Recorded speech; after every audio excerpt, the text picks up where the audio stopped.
Hi అండి, అందరికీ నమస్కారం. Welcome back to my channel. ఈ వీడియోలో ఉద్యోగులపై మంత్రి లోకేష్ ప్రెస్ మీట్ అండి శుభవార్త అయితే తెలియజేశారు. పూర్తి వివరాలను ఈ వీడియోలో తెలుసుకుందాము. వీడియోని ఎక్కడే కానీ స్కిప్ చేయకుండా చివరి దాకా చూసినట్లయితే ఇన్ఫర్మేషన్ పూర్తిగా అర్థమవుతుంది. అలాగే వీడియోకి ఒక లైక్ చేయండి ఫ్రెండ్స్. వీడియోలోకి అయితే వెళ్ళిపోదాము.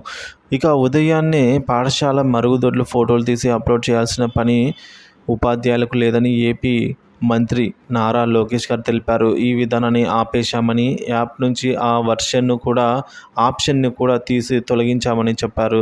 ఈ మేరకు ట్విట్టర్ ద్వారా మంత్రి పోస్ట్ చేశారు. ఉపాధ్యాయులు నాణ్యమైన విద్యను పిల్లలకు అందించాలని లోకేష్ సూచించారు.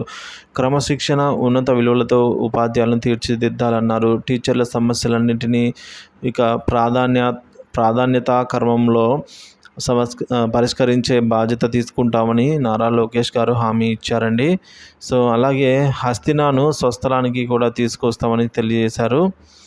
సో మొత్తానికి మనం చూసుకున్నట్లయితే ఉద్యోగులకు సంబంధించిన ఏవైతే ఈ విధంగా మరోవైపు సౌదీ అరేబియాలో చిక్కుకున్న మదనపల్లె ప్రాంతం మహిళ షేక్ హబీబాను రాష్ట్రానికి తీసుకొస్తామని మంత్రి లోకేష్ గారు హామీ ఇచ్చారండి.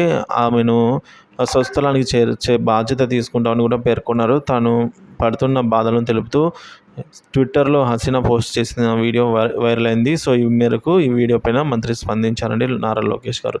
సో మొత్తానికి ఇక్కడ మనం చూసుకున్నట్లయితే